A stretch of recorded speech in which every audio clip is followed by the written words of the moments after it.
Eu sou a Dani Machado, colunista do Bom Gourmet, e esse podcast é para você que ama gastronomia, assim como eu. Hoje o nosso papo vai estar muito legal. Eu tenho um convidado especial que eu gosto muito, um chefe que tem bastante coisa aqui para contar pra gente, que é o Lucas. E agora eu preciso que ele me ajude no último sobrenome dele, que é muito... Lucas Coelho Varasquim. Varasquim, é isso. Acertei! Acertou. Lucas, você não tem nada a ver com descendência oriental. Nada. E você é chefe de um dos melhores restaurantes japoneses, asiáticos da cidade. Pois é. Tem história por trás disso, Quero né? saber, então. São poucas pessoas que sabem disso, mas um pouco tempo antes de entrar no Rayô, nem peixe eu comia. Mentira! Eu tinha uma aversão a peixes, assim, eu cozinhava, cuidava do pescado bem, mas eu não comia, né? Então eu não gostava. Eu peguei uma aversão quando era criança e nunca mais consegui me livrar disso. E entrar no Rayô foi uma quebra dessa aversão. Hoje eu como de tudo, dá certo, eu não sei o que aconteceu, qual magia foi que rolou aqui. E me conta um pouquinho dessa tua história. Faz quanto tempo que você tá no Rayô? Então, faz hoje 3 anos que eu tô no Rayô. 3 anos. O Rayô foi criado naquela época, pelo chefe Kazuarapa. Isso. Que ficou lá quanto tempo? Ele ficou uns 2 anos, eu imagino. Uns 2 anos. Depois ele foi pra São Paulo, abriu o restaurante dele. E ele que te chamou? Eu tava no meio da pandemia, era 2021, se não me falha a memória, 2021. Eu fiz um jantar para minha mãe de aniversário, daí eu recebi uma mensagem, postei as fotos e tal. Nada demais, mas era bonitinho, bem montado e tal. Aí eles me mandaram a mensagem, não foi ele que me mandou, foi um dos cozinheiros lá, o Pedro. Me mandou mensagem, falou, cara, tô precisando de gente aqui, se você topar vir pra cá, eu tô afim que você venha. Eu falei, gente, é pandemia, né, cara, eu vou lá, né. Daí eu até brinquei com a minha esposa, falei, ó, vou pra um restaurante de sushi, sabe? Meu Deus, se ela falou, você vai fazer o que lá? Eu falei, não, vou sair da pandemia, né, é o que eu tenho que fazer. Vou trabalhar. Vou trabalhar, que é o que todo mundo precisa. Eu tinha recém saído do hotel que eu trabalhava, que era o Quality, né, na época, que ele acabou fechando na pandemia, né, então... Porque é diferente trabalhar num restaurante fora de hotel e hotel? É bem diferente. Então você já me conta isso. É, bem diferente. Então, daí, eu nesse período tava assim, sem trabalho, sem nada, fui pra lá. Daí entrei como mão de obra extra, taxa, né? E nesse período eu fui mostrando meu trabalho, fui aqui, fui ali e tal, mostrando o que eu podia fazer, como fazer algo diferente. Às vezes até uma forma que eles faziam um prato, eu falava, não, se a gente tentar desse jeito, talvez fique melhor. Mas não falava diretamente pro Kazu isso. Eu chegava no Pedro e falava, Pedro, porque a gente tinha muita proximidade, a gente começou a cozinhar juntos, né? Você foi pra parte quente. Isso. Falei, Pedro, eu acho que tem um jeito melhor de a gente fazer isso, então, porra, apresenta lá, né? Eu tô chegando agora, não posso ficar, né, apresentando. Aí apresentava, o Kazu gostava. Em alguns pontos a gente ia se acertando e foi regulando o restaurante até chegar num ponto bem interessante, onde eu consegui mostrar o meu trabalho, ele me viu trabalhando, né? Então, e é um baita professor, né? Um cara que tem uma estrela Michelin nas costas. Ele é mesmo. Tanto é que o menino que toca o restaurante dele aqui também aprendeu tudo com ele. Sim. E é o cara que toca o restaurante dele em Curitiba. Sim. E ele me deu uma das maiores lições, assim, que talvez ele nem lembre disso, nem saiba, mas é uma realidade. Teve uma época que eu já estava mais soltinho dentro do restaurante, falei para ele assim, escuta, chefe, quando é que você vai me levar para aprender a fazer sushi com você? Daí ele olhou pra mim e falou, quando a tua bancada estiver limpa, você volta a falar comigo. Assim, tipo, eu falei, cara... E eu olhei pra minha bancada, tava organizadíssima, assim, sabe? O que eu preciso fazer? Falei, o que mais ele queria que eu fizesse, né? E era alguma coisa relacionada a avental, que não tava muito limpo. E eu já comecei a levar pra esse lado. Não sei se é isso, porque a gente não teve a segunda conversa sobre isso. Tentei melhorar em tudo. Tentei melhorar em tudo. Eu falei, cara, então eu preciso melhorar em alguma coisa e eu vou ter que fazer isso agora. E daí a gente se aproximou bem, assim. Então, a gente tinha já uma certa... Não vou dizer intimidade, porque a gente tinha um negócio que no Japão chama de kincho, assim, sabe? Você não sabe se você pode chegar até o ponto de brincar com a pessoa, você sempre tem aquele medinho, assim, aquele respeito, você fala, não vai dar. Então, eu nunca chegava ao ponto de sacanear com ele, assim, de brincar e tal. Então, quando ele me deu essa, eu fiquei meio assim, eu falei, tá, então eu preciso organizar a minha vida, preciso olhar isso aqui com melhores olhos, né?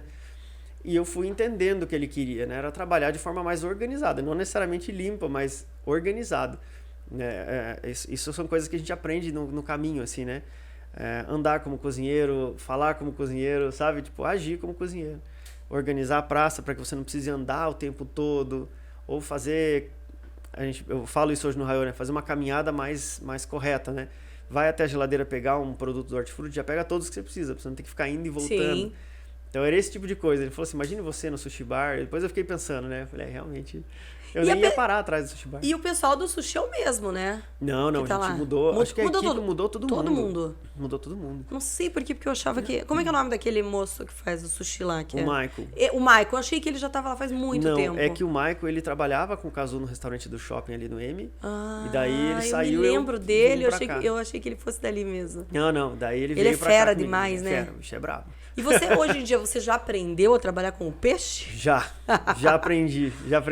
Eu falo pra eles assim, eu nunca vou conseguir pegar a prática desses meninos, que eles fazem isso de olho fechado, assim, né? Sim. Mas já consigo fazer numa boa, saio, se precisar de uma correria ou outra que tenha necessidade de ir pro sushi bar, eu já consigo atender eles ali pra ajudar, sem atrapalhar muito, né? Mas hoje em dia a minha função tá mais relacionada ao relacionamento com o cliente do que propriamente cozinha e sushi bar, né? Sim. E como que você ganhou esse título de chefe do Rayô? Porque hoje em dia você é o chefe, é o cara que coordena toda a cozinha ali, né? Uma vez ele falou assim pra mim, Lucas, eu queria te contratar pra você ser um parceiro meu braço direito, não sei o que. Eu falei, tá bom, vamos fazer isso. Nesse meio tempo, ele trouxe o Hélio Martins, você lembra dele, um português? Lembro. Gente boa demais.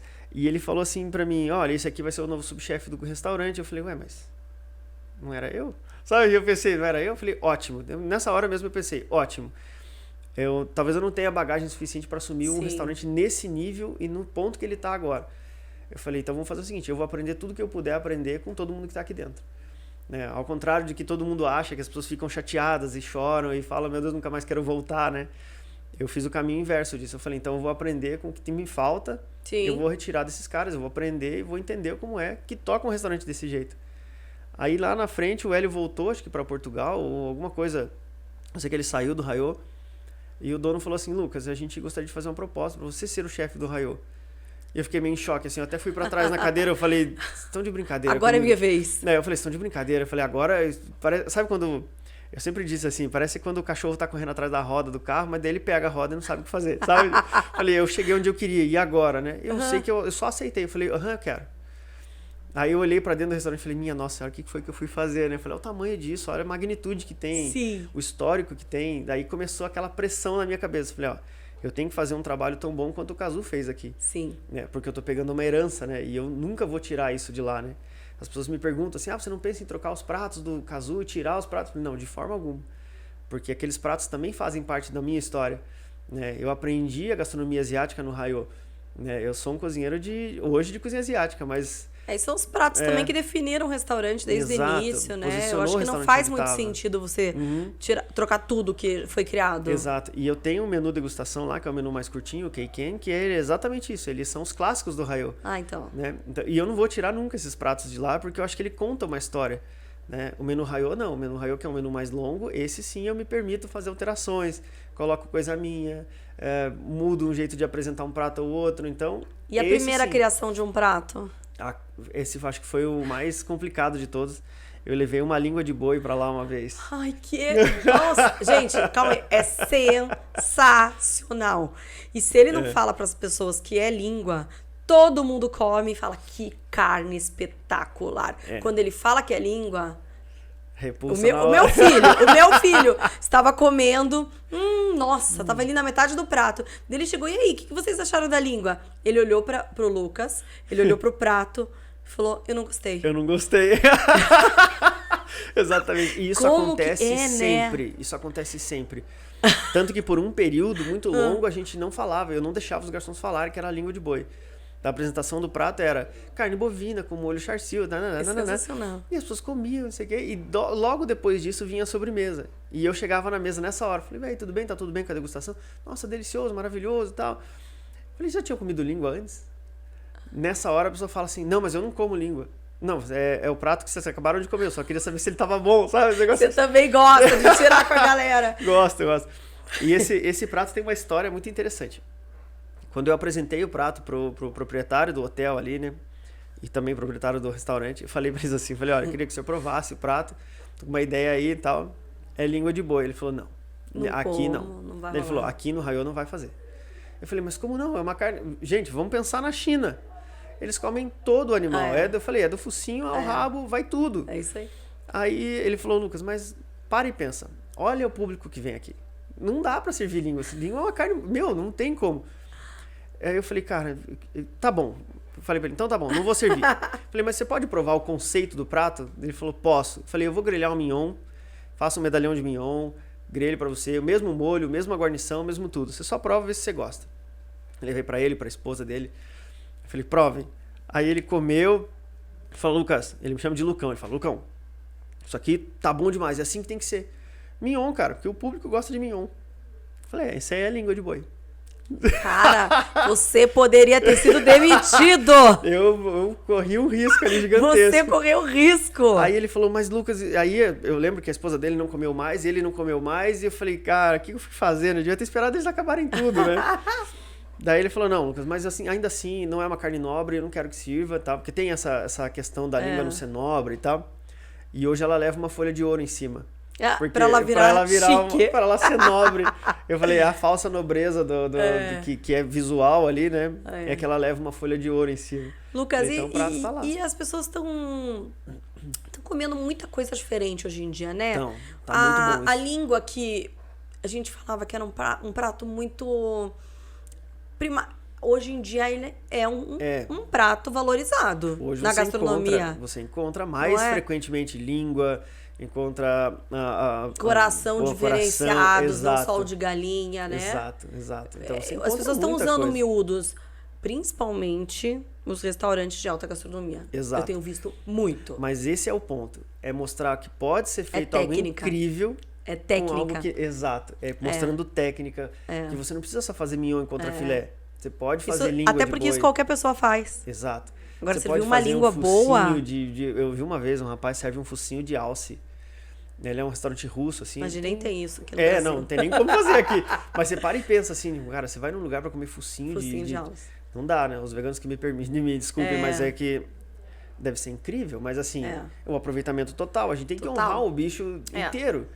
Já os chineses sempre tiveram essa teoria, essa filosofia. Isso, porque países que vêm de uma cultura que passaram por guerras e necessidades muito intensas, então eles acabam tendo que aproveitar tudo do animal. Não dá pra você escolher, né? E eles são muito sábios também na hora do preparo, né? Sim. Esses molhos, essas bases, esses caldos deles são muito ricos. Eu tava estudando uma sopa de wonton. Assim, simples de tudo, super clássico, comida caseira chinesa. Aí eles falavam assim, o caldo não pode ser de galinha ou de frango, etc. Eu falei, puta, mas é tão bom, né? Tem que ser de porco? Aliás, não pode ser de animal que anda em 4 patas. Não pode ser de boi, não pode ser de porco, não pode ser de nada. Tem que ser de galinha ou frango, no caso, né? E a história por trás disso é que você pega a essência do animal. Então, quando o animal anda em 2 patas e ele avança em 2 patas, é como você anda hoje em dia. Gente! Então, ele pega essa essência e leva adiante. Então, se você era bom pegar um animal que voa, né? Nossa, imagina. A galinha ainda não voa bem, né? Não voa 0. Mas se você pega um animal, por exemplo, o boi, o porco, eles são animais que andam em 4 patas. Então, eles não avançam, teoricamente, numa guerra, por exemplo. Você não consegue ter a essência desse animal. Tem história pra tudo, né? Tem história pra tudo. Então, assim, dizem que os indígenas aqui do Brasil, né? Eles também têm a mesma filosofia. Sim. Você come o animal que você quer trazer a essência dele. Então, num dia de um ataque específico, você comia carnes específicas para ter a característica daquele animal, a energia daquele animal. Sim. E levar isso em consideração é maravilhoso, porque daí você começa a entender o conceito, não é só um caldo, é uma energia que você tem que colocar no prato. É bonito. É bonito, é super romântico, se você olhar dessa maneira, é maravilhoso. E você estuda muito sobre a cultura oriental? Muito. Tem que estudar porque, como é uma cultura diferente da minha, eu preciso entrar nela, preciso entender o que é para ser feito e como tem que ser feito, porque... Nossa, qualquer gafe ali pode ser uma ofensa absurda, né? Então, a gente atende hoje o consulado do Japão, a gente já atendeu os chineses mesmo. Em eventos ou que vão lá? Não, eles são clientes do Raio. Ah, que legal. Então, eles vêm, então, de vez em quando eu solto um prato e falo, vocês podem dizer para mim, manda um feedback bem real desse prato. Eu fiz, acho que foi um dos primeiros pratos que eu criei lá, foi uma massa de udon com molho de manteiga de miso. Nossa, ele é maravilhoso e tal. E eu servi pra eles assim, falei, gente, servir udon pra japonês é muito, né, tá fazendo uma comida muito tradicional pra um cara que Vocês vai preparam lá? Não, essa massa de udon ainda não faço lá. Mas eu vou ter que começar a fazer, porque eu já tô começando a entrar nela, assim, sabe? A entender como é que funciona. Porque assim, eu não quero servir nada mediano, então eu tô testando coisas diferentes pra que a gente chegue numa receita específica. Até então, a gente traz o udon do Japão mesmo e faz ali. Entendi, Tá que é sendo perfeito. mais seguro. Que é Tá perfeito. seguro, é perfeito Sim. e tudo mais. Então, eu fiz esse molho que lembra mais uma parte italiana da minha gastronomia, que é uma massa bem amanteigada e feita da maneira como se faz risoto, assim, a mantecatura do risoto. Então, manteiga gelada, massa quente, vai misturando até que ela vire um molho no prato. E eu levei para os japoneses, assim, falei, vocês podem provar e dizer isso. E tem um relato, ela fez um relato depois, dizendo que ela nunca achou que desse para fazer algo tão incrível com a massa de udon. Porque trouxe muito sabor. Trouxe muito sabor. Ela é finalizada com salsa trufada, que é uma coisa que as pessoas gostam muito, né? A tal da salsa trufada. E a gente não usa tanto. Mas de vez em quando eu coloco um charmezinho, só para trazer um perfume, um detalhezinho pro prato. Né? E qual que é a essência do Raiô? Você tenta trazer pratos originais, com um pouco de criação, é claro. Ou você tenta brasileirar também? Tem cream cheese? Como é que funciona? Não, a gente é meio não tem contra isso. Um roll? Não. A gente tem uma versão comercial do Raiô no delivery. No delivery. Então, se você quiser comer é hot, diferente? Hot, os enrolados, eles estão no delivery. Até vocês fazem. Mas no restaurante não. Porque restaurante a gente é segue tradicional. uma linha extremamente tradicional, uma linhagem muito bacana. O que a gente faz é dar um toque de coisas mais contemporâneas, assim, né? Como eu tenho formação como cozinha molecular também. Sim, eu vi. Então, em alguns detalhes eu coloco um processo assim, não necessariamente você vai comer uma gelatina de não sei o que, ou uma espuma de não sei o que lá. Não, mas é um charminho, comer, uma técnica diferenciada. Exato. É como deixar um purê mais liso, com uma técnica específica, com um produto específico. Enfim, a gente pode trabalhar a cozinha molecular de maneira escondida. Mas ela tá no prato, ela tá representada. Isso é maravilhoso, assim, sabe? Você colocar isso é fantástico. Eu já comi várias coisinhas diferentinhas ali que você produziu. Exatamente. E me conta uma outra coisa. O teu fornecedor, peixe, como que é? Porque eu acho que o restaurante japonês, eu fico muito preocupada sempre com a qualidade dos peixes. Sim. Vocês valorizam também os pescados mais regionais, enfim... Sim.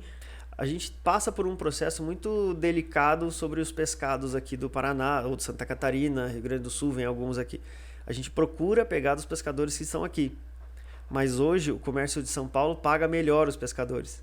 Né? Então eles vendem os peixes para São Paulo e eu tenho que comprar de lá para cá. Eu sei. É uma loucura, eu sei. Né? Então, alguns pescadores ainda negociam com a gente. A gente consegue pegar através dos nossos atravessadores ali, né? Como o Atrapiche, Inácio, então Sim. eles conseguem pegar com eles e trazer para nós direto. Então, ó, Lucas, acabou de chegar uma tainha. Agora, o cara pescou agora, eu tô levando para você agora. Aí vem, a gente faz toda a observação do peixe, olha. A gente teve até uma situação agora que eu comprei vieira de Hokkaido, né? Então ela vem do Japão para cá e quando ela chegou aqui, ninguém nos avisou. E daí? E ela ficou lá no aeroporto. Aí o cara ligou pra mim, Lucas, a Latam ligou pra mim e falou, eu nem sei se eu posso ficar falando o nome das coisas aqui. Pode. Ligou pra mim e falou, olha, tem uma caixa... Não estão pagando, mas deveriam. Deveriam. Aí ele falou, olha, tem uma caixa de vocês aqui que tá um tempo aqui, e a gente precisa saber se vocês vão me buscar ou não. E eu aí? falei, caixa do quê? Né? Ele falou, das vieiras, que aparentemente é o que tá escrito aqui, vieira de Hokkaido e tal. Eu liguei pro fornecedor e falei, cara, como é que a minha vieira tá lá um tempo desse? Daí devolvemos ela para lá, ela foi descartada. Estragou. Estragou. Eles vão mandar uma nova. Quer dizer, então a gente faz toda uma verificação, um cuidado absurdo. Quando os pescados chegam, a gente abre a caixa, olha individualmente um por um. Se o peixe não tá bom, a gente não serve. Recentemente a gente até fez um post com o baiacu. Né? O baiacu é muito tradicional no Japão. Né? Mas muito difícil de comer e é também. Difícil porque ele envenena, né? Ele tem uma bolsa de veneno, então é perigoso. Então a gente trouxe o peixe para cá para que o restaurante conhecesse o baiacu, para que os funcionários soubessem o que o baiacu é. E você usou? Nós não usamos. A gente abriu, filetamos ele, mostramos onde dava tudo, mas como nós não achamos a bolsa de veneno... Melhor não. Ela até achamos a bolsa, mas ela estava vazia. Falou, é melhor vocês só verem Esse e a gente deve não vai ter servir. Sofrido e ter esvaziado. E ele esvazia a bolsa e daí, né? Então a gente já fez estudos com qual é o efeito que dá o veneno do baiacu. Formigamento na boca, não sei o que. Não tem como. Aí a gente não quer isso. Não. Então o que a gente fez? A gente fez alguns molhos que são à base de jambu para poder servir em cima e falar, isso aqui é um molho feito à base de baiacu e tal, não sei o que. Daí a gente contou uma história, a gente fez isso por uma semana. E contava uma história, falei, olha, eu aprendi isso com a Thelma Shiraishi. Daí ela falou assim, que a gente faz esse molho à base de baiacu e tal, não sei o que, mas é tranquilo. Se estiver envenenado, a gente já provou, mas se estiver envenenado, a sensação que você vai sentir é de formigamento. Mentira! E o jambu começa, Isso é um jantar ou um terrorismo? É quase um terrorismo. Assim, a gente fazia isso com clientes que eram conhecidos nossos ali. Eu fiz saquê com infusão de jambu. Então as pessoas falavam assim, olha, aqui tem tradicional, né? O saquê com a barbatana do baiacu dentro. Enfim, é uma série de loucuras, assim, eles gostam dessa pira, assim. Eu falei, vou fazer um saquê com infusão de jambu, fiz. Aí servi, eu falei, isso aqui é um saquê que a gente faz uma infusão com baiacu e tal. Falei, mas é tranquilo, e a pessoa prova. Imediatamente eles provam. E quando eles provam, eu falo, a sensação é de amortecimento, se estiver envenenado. Deus. Mas é bem tranquilo, a gente já fez com todo cuidado. E a pessoa fica assim, olhando pra mim assim, inclusive. Tipo, mas eu tô sentindo a boca formigada. Aí eu falo, não, tô brincando, isso é com jambu, relaxa, tá tudo bem. Então, e você também fez esses tempos um curso de saquê, sommelier. Agora você é sommelier de saquê. Isso. E um saquê aplicado para gastronomia também. É isso? Você acha que vai acrescentar mais informação também nos pratos, na degustação? Você consegue fazer uma harmonização hoje muito diferenciada? Conseguimos fazer todas essas e partes de harmonização. Né? Compra de saquê. Eu fiz o curso de saquê porque eu não conseguia comprar saquê. E como a minha chefia foi muito da noite pro dia, não deu tempo de aprender tudo. Ali do restaurante. Eu sempre pedia para eles me ensinarem e eu nunca conseguia aprender. E tem muitos nomes. Esse aqui é Rondioso, Daiguinho, Jumai Daiguinho. Sabe? Eu falei, meu Deus, é muito nome. Qual é o tipo bom? Qual é o bom para eu comprar? Eu não vou conseguir lembrar de tudo isso. E eu me lembro que a minha primeira compra de saquê, eu falei pro Daniel, Daniel, eu quero comprar saquê dele. Qual? Eu falei, não, aí é demais, né? Manda um saquê. Eu falei, o que eu queria era um saquê Caracuti. E eu achava que o nome do saquê era Caracuti. Sim. Dele, sim, mas qual marca? Mas Daniel, me ajuda. Ele falou, como é que eu vou te ajudar se você não sabe o que você quer? Meu Deus. E eu falei, meu Deus, eu realmente não sei o que eu quero. Eu falei pra ele, vou fazer o seguinte, eu vou te mandar a lista de saquês que eu tenho, você me manda um de cada. E daí, conforme vai acabando, eu vou te mandando foto, a gente vai negociando. E ele falou, ok, o único jeito de negociar vai ser assim. Porque por nome, por característica, ele falou, mas ele é frutado, floral, o que você gosta desse saquê? Eu falei, eu nem sabia que tinha isso tudo. Porque a gente tem a cultura do saquê brasileiro, o Azuma, né? Que é aquele saquê mais simples, que se faz saqueirinha, enfim, que você usa pra tudo. Olha, eu não sou sommelier de saquê, mas eu gosto muito e eu conheço alguns tipos também. Eu trouxe... Até vou te... que chique. Que é Esse isso? Esse daqui é um saquê chamado Bom Michele. Olha. É um saquê que durante a fermentação dele, o proprietário lá coloca Michele dos Beatles para tocar enquanto ele tá fermentando. Mentira, gente, fazem isso com vinho, agora com saquê. Agora faz com saquê. Aqui tem as notas musicais, assim, né? Então, para mostrar que ele é um saquê bem musical. E essa garrafa é muito diferente, né? Não parece. Parece um vinho, né? É. Parece um vinho. É uma garrafa de azeite. Eu vi esse saquê em São Paulo, nesse último curso que fui fazer. Eu falei, trouxe. Pô, e esse vinho aqui? Ele falou, isso não é vinho, isso é um saquê. Porque não tem nome, você olha, não tem nada de saquê, só dizendo embaixo aqui, Japanese saquê. Não dá pra ver. Então você passa batido, ele não tem nada a ver. E o sabor dele? É excepcional. Excepcional. Ele é um saquê que ele traz uma... Eu trago as minhas harmonizações, minhas percepções de sabor, elas são muito diferentes, né?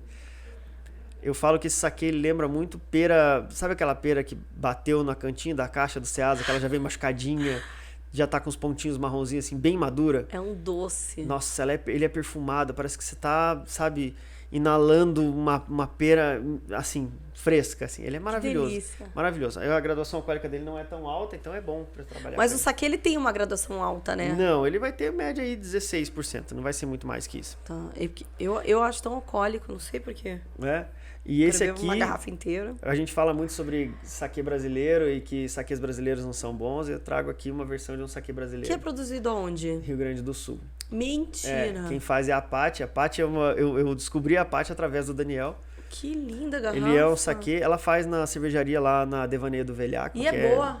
É fantástico. Ele é um saquê não filtrado e não diluído. Então ele é um saquê que a gente chama de gencho. Nossa. Então ele sai com o percentual alcoólico e é envasado nesse percentual. Tô ansiosa para você criar uma degustação pra gente provar esses saquês. Para você ter uma ideia de como a gente pode flutuar pelos saquês, assim. Então é um saquê de umai. Então a gente tá falando sobre um saquê somente de arroz, sem adição de álcool. Um gencho, então ele não tem diluição, então a graduação alcoólica dele é mais intensa, mesmo assim ele não é muito, ele está trabalhando em torno de 16%, se não me falha a memória, e que ele tem, 16%, e ele tem uma história muito louca, assim, né, que o nome desse saquê é chamado de Tomoe Gozen. Tomoe Gozen ele é um tributo, na verdade, ela é uma samurai mulher, né, que foi assim um exemplo pro Japão e tal. E tomoi são esses redemoinhos que fazem, né? Então ela estilizou isso aqui, isso tudo, ó, Paty, tô fazendo a propaganda aqui. Eu achei o máximo. Isso tudo, esse ideograma aqui é o ideograma de arroz, né? Que todo saquê leva ao ideograma de arroz. Então ela estilizou aqui o ideograma de arroz. Nada, gaúcha também. Não, olha esse não, povo. gaúchíssima. Daí aqui ela estilizou o ideograma de arroz com alguns tomois aqui, né? Sim, com lindo. Um redemoinho. Vou mostrar, não sei qual câmera que tá. Gabriel, essa aqui? Aqui. Dá pra ver? Olha que lindo. Maravilhoso. E é um saquê que traz uma nota de banoffee, Dani, é insano. Sério? É insano. Gente, vai ter que montar uma degustação pra gente. Tem. Com harmonização de comida. Eu falo pra você, esse saquê aqui, ele é tão poderoso, assim, sabe? Que a primeira vez que eu provei, eu falei, esse saquê precisa de decanter. Que maravilha. Quantos saquês vocês sabem que existem decanter que vai ser usado? É raro, é raro. Eu já vi esses dias decantarem champanhe. Sim. É incrível também. É incrível, né? É incrível, porque você pensa que vai perder a carbonatação, Sim. pensa que nada. Eu achei fica surreal. Impressionante. E esse saquê, ele é muito intenso. Então, se você puser no copo e já provar, ele vai ficar forte. ele vai ficar, você vai sentir que ele tem um toque de uma gaseificação leve na língua, ele vai ter aquela picânciazinha. Aí você fala assim, tá, mas isso passa, né? Conforme você vai girando ele na taça, ele acaba. Então você percebe que ele é bem agressivo de início, mas sem ser... Eu falo que ele não é um saquê arrogante, assim, ele é um saquê bem tranquilo, assim, ele é bravo, mas passou pelo decanter, ele é teu amigo pro resto da vida. Você pode tomar ele tranquilamente. Tem uma nota de cereal muito interessante e é feito com arroz brasileiro também. Oh, sensacional. E você tem uns saquês super caros lá, super valorizados, únicos no mundo também. Tenho duas garrafas de saquê hoje que são saquês que geralmente não vêm pro Brasil, assim, né? Geralmente não, acho que esse saquê já nem vem mais pro Brasil. Que é o da Açaí Beyond hoje, que ele é considerado o saquê mais luxuoso e mais exclusivo que existe. A gente tem as graduações do saquê da Açaí, né? Que é 45% de polimento, 39% e 23%. Quanto menor a porcentagem ali, né? Mais puro e mais elegante é o saquê.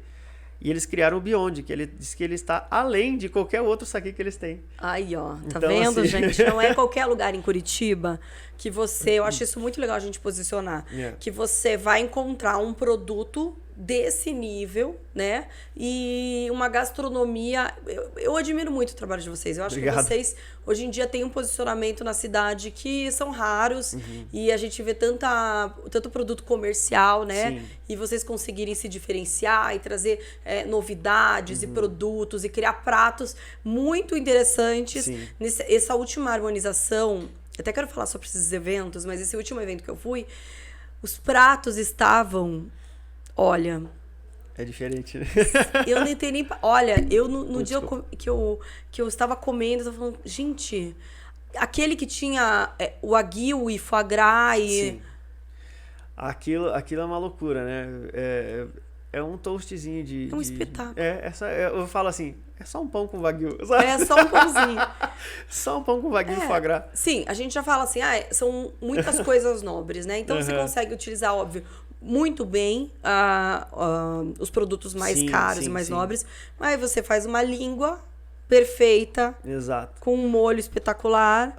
Então, isso dá pra ver técnica. Eu acho muito legal.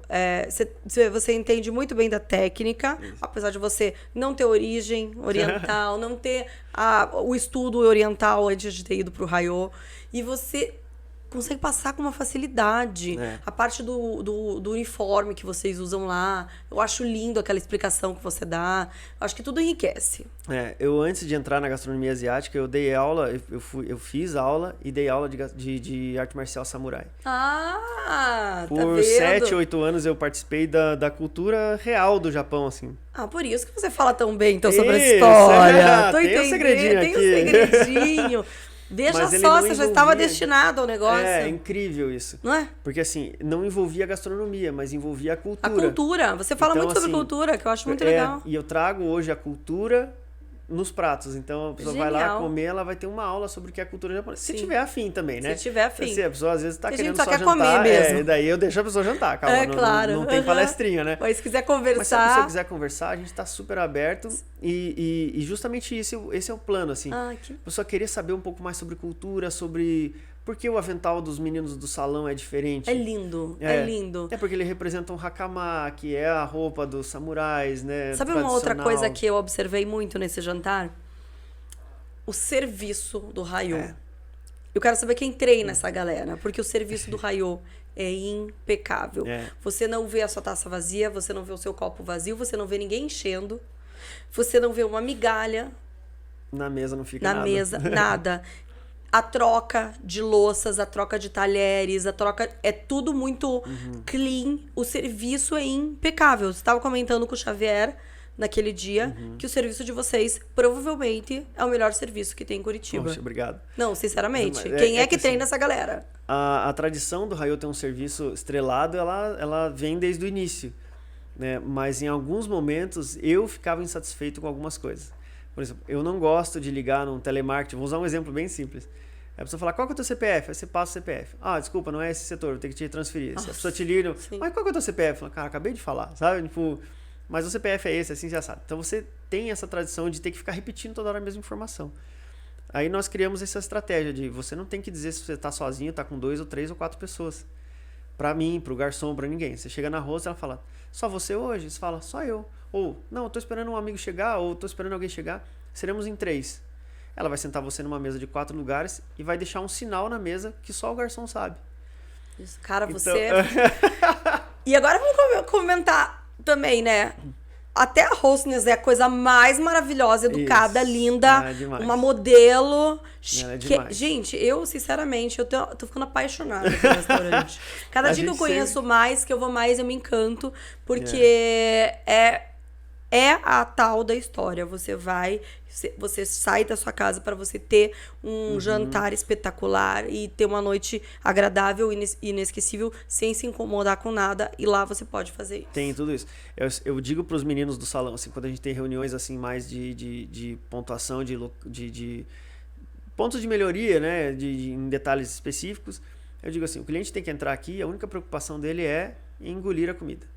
Mastigar e engolir. Só. O resto a gente de Curitiba. Aprendam com o chefe Lucas.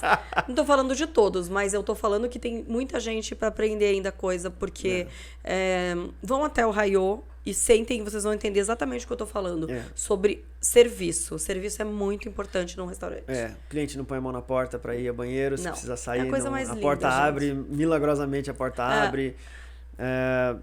A gente faz assim toda uma comunicação silenciosa que ela é interna.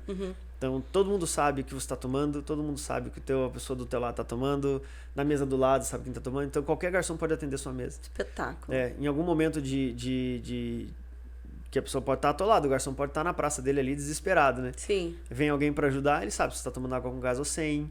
Ele não precisa te perguntar, sua água é com gás ou é sem? Né? A gente deixa essa comunicação pronta para a equipe. É verdade. Eu posso ir até a sua mesa e te servir água que você está tomando sem problema funciona. nenhum. Gente, então isso acontece. Esse silêncio que acontece é sobre o serviço, exatamente. Então a gente diz assim, a pessoa só tem que ter uma única preocupação, que é curtir a noite dela ali. O resto deixa com a gente. Eu falo assim, você já paga para isso, entendeu? Sim. Você já tá lá, você não quis cozinhar em casa para não ter nenhuma incomodação. Então você deixa o resto comigo. Você vai lá, janta. Espetacular. O resto eu faço. É exatamente o que todo mundo precisa fazer, né? E esses eventos que têm acontecido? Esse último que eu fui foi um dos melhores eventos que eu fui. Eu acho que esse ano foi o melhor evento que eu já fui.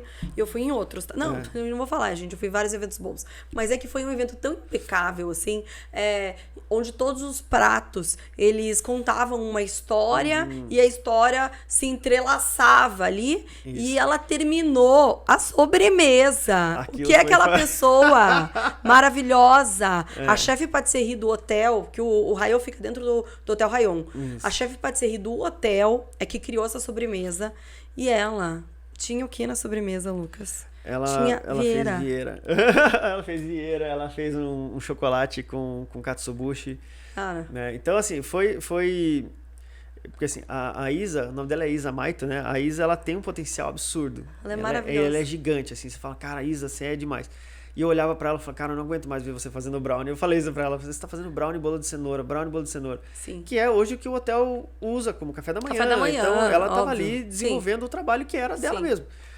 E falei, Isa, você tem um potencial muito maior que isso. As pessoas precisam te conhecer, cara, sabe? Tipo, eu sei quem você é, as pessoas aqui no hotel sabem quem você é, mas as pessoas fora do restaurante não te conhecem. Eu falei, eu gostaria que você viesse fazer a sobremesa do evento. Ela fez assim, mas qual evento? Eu falei, é um evento que eu vou fazer junto com o Lene. Com o Lene, Aí Baiano, ela um dos ficou melhores branca, chefes da cidade. Ela ficou branca, assim, né? Eu já tava corado, porque eu já tinha me recuperado. Mas ela ficou branca, ela falou, Lucas, eu não quero.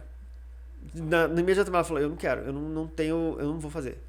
Falei, não, você não é uma opção daqui pra frente. Eu já escolhi que é você, eu já espalhei pra todo mundo que você vai fazer. Agora você tem que então, fazer agora você tem que fazer. Daí ela, eu posso fazer uma sobremesa, tipo um entremeio, não sei o que. Eu falei, não. Você não tá entendendo. Amor. Nós estamos querendo fazer algo fora da curva, como tudo que a gente faz no Raiô tem que ser fora da curva. Você consegue fazer? Ela falou, eu tenho uma sobremesa guardada que eu nunca fiz pra lugar nenhum e, tipo, ninguém quis. Ou alguma coisa assim. Eu falei, então vamos fazer. Qual que é? Ela falou, é um tartar de camarão.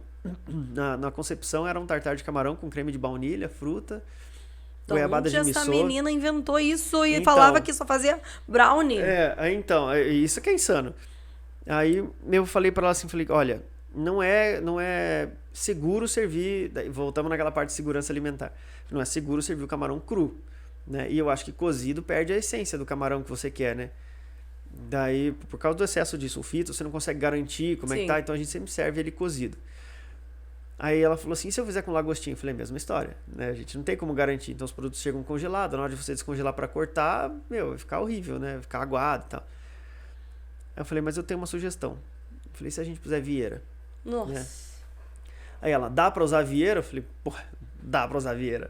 E a vieira com baunilha, ela fica muito boa, né? Tradicionalmente a vieira e baunilha é incrível. Era uma massa choux recheada de baunilha, com um tartar de vieira, que ela serviu em formato de canelle. Exato. Que é como se fosse uma bolinha, mas não é uma bolinha. É uma coisa linda que eles fazem com a colher. E ainda tinha mais uma coisinha em cima. Tinha goiabada de missô e uma pitadinha de ouro em cima. Assim, sensacional, gente. Aí eu falei pra ela assim, olha, Isa, e a gente vai fazer essa sobremesa. Daí eu me lembro bem o Lene falando assim, Lucas, mas não é muito conceitual pra Curitiba, assim, você não tem medo? Eu falei, eu vou provar, se for bom... E o pessoal aprovado. Comeu, como é que foi? Comeu, não Aqui eu tava numa mesa que só tinha gente que entendia de gastronomia, então todo mundo amou. Comeu. Mas quem sabe Curitiba talvez não esteja preparada. Eu falo assim, Curitiba não tava pronto pra uma sobremesa dessa. E nem pra uma harmonização como aquela. Não, foi sensacional. Porque a gente não serviu com vinho de sobremesa. A gente serviu com vinho laranja.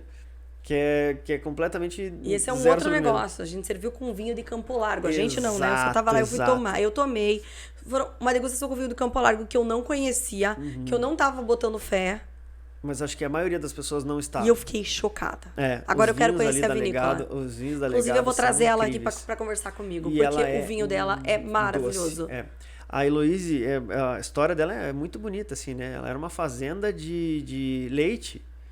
E ela de casamento ganhou 200 mudas de Cabernet Sauvignon. Que presente é esse, sabe? Vou te dar de presente 200 mudas de Cabernet Sauvignon. Foi o presente, né? Foi o presente, porque isso virou a chave, né? Daí ela conta depois a história, ela vai te contar bonitinho, não vou dar nenhum spoiler.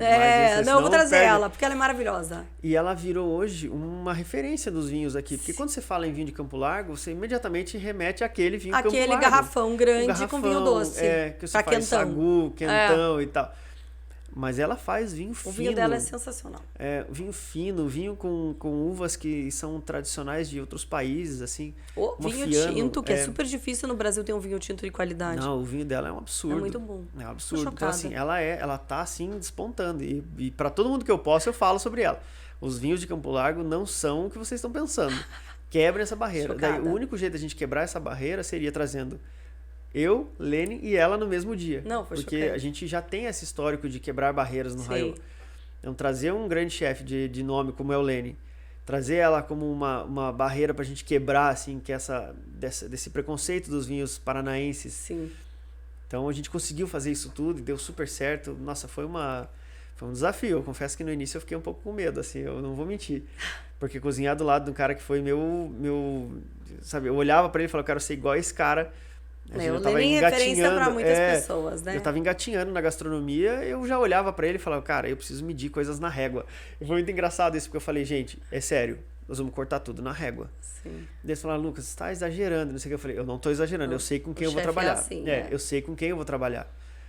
E foi muito engraçado que a hora que o Lene chegou, ele falou, Lucas, tem uma régua aí? Eu falei, cara, tenho.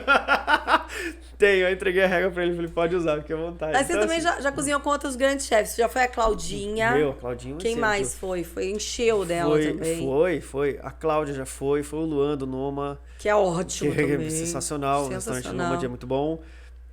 Já foi. O Igor já foi? O Igor ainda não então foi. Vamos ter que levar o Igor. Igor tá me devendo uma ida lá. Mas toda vez que eu e ele a gente se encontra, a gente fala, puta, a gente precisa marcar aquele evento. Precisa. Lucas, Porque é isso. pra gente terminar, eu gosto de fazer assim um bate-bola. Não gosto de falar isso, que parece que tô copiando de alguém, né? Mas é que é tão interessante a gente saber. Eu hoje conheci muito mais sobre você, gostei muito das suas histórias. Mas a gente quer saber umas coisas meio bobas, assim. Por exemplo, qual é o seu prato favorito? De verdade mesmo? Eu gosto muito de comida árabe. Olha! Né? Completamente avesso ao que eu faço hoje. Comida árabe, quibe cru, arroz com lentilha, adoro. Eu já fiquei sabendo que você não comia peixe. Mas tem alguma coisa que você não come ainda hoje? Bacalhau. Não gosta de bacalhau? Não consigo. Eu até entendo o conceito, mas eu não consigo. Sabe quando dá a impressão que cresce assim, você fala que eu não consigo. Chocada. Mas eu tô batalhando, eu tô comendo quando posso, eu vou lá e tento. Faz igual criança, tem que comer 9 vezes a mesma coisa pra poder. Exatamente. Pra dizer que você não gosta. gosta. Eu vou te levar num lugar pra comer bacalhau que você não tem erro, que é no menino lá, o Afonso? O Afonso. Ai, o Afonso você sabe que eu fiz a maior propaganda do Afonso, eu nunca fui lá. Nossa, né? é muito bom. A minha mãe hoje ela é cliente do Afonso. É muito lá, bom, é muito incrível. bom. E qual um restaurante que você foi, assim, que pra você foi inesquecível? Um restaurante que te remete uma memória, que você gosta de ir, enfim? Teve assim, como eu tive poucas experiências de restaurante de alto nível, assim, o primeiro que eu fui depois de ter me formado em gastronomia foi o da Cláudia. Então, quando eu entrei no casa, assim, eu olhava aquilo tudo e falei, mas aqui é muito bonito, sabe? E eu ficava impressionado com aquilo. Depois o Nômade também foi. Então, assim, eu fui mais nos restaurantes que eu usava como referência do que eu queria ser e onde eu queria chegar. Então, quando eu entrei nesses lugares, eu falava, meu Deus do céu, eu não acredito que eu tô aqui. Sabe, os negócios assim? Eu adoro essas coisas. Eu também. E é fantástico isso. Eu também. Então, isso foi, acho que teve bastante, assim, se a gente for listar, assim, restaurantes que eu gostaria de ir mais vezes. Sim. Com certeza o da Claudinha seria um deles. É muito assim. bom, né? Que delícia. O que é aquele oyster bar? Exatamente. que aquilo, o restaurante muda da água pro vinho, você tá lá no negócio, é totalmente diferente. E você é jovem aí na profissão, quantos anos você tem? 35. Muito jovem. 35 anos, mas você já viveu bastante, já trabalhou em 2 hotéis, já tá à frente de um restaurante, exatamente. Então, você deve ter alguma coisa boa pra deixar de recado aqui, falar do projeto futuro, pra gente poder finalizar bonito. Assim, o que eu tenho para deixar para as pessoas que estão começando agora na gastronomia, né? Eu falo isso, mas assim, as pessoas precisam aprender que a gastronomia não é aquela pontinha de ouro no final do prato, ela é muito além disso, né? As pessoas precisam entender que existe todo um trabalho por trás disso.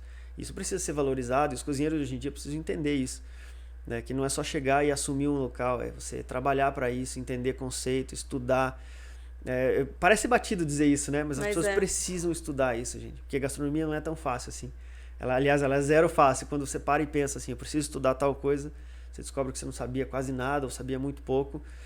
Então, estudar sempre para tentar e olhar. Tem que ir para os outros restaurantes, tem que entender o que os outros fazem. Como você falou sobre serviço, querem ver como é o serviço do Rayô, vão lá no Rayô, entendam como é, me perguntem, eu conto todos os segredos. Para mim não tem segredo nenhum, eu conto. Seria porque, bom. Assim, as pessoas podem fazer como eu faço, não tem problema nenhum, porque usar isso como exemplo vai ser muito gratificante para mim. Né? Então, o recado maior assim é isso, estudar sempre para entender e entregar o que há de melhor, assim. Então, importantíssimo. Que legal. Ser generoso, acho que é uma das coisas mais bonitas que tem, né? A generosidade e a gastronomia, acho que só faz a gente crescer. É. Gente, espero que vocês tenham gostado. Eu amei o bate-papo, amei conhecer mais sobre o Lucas. E até a próxima.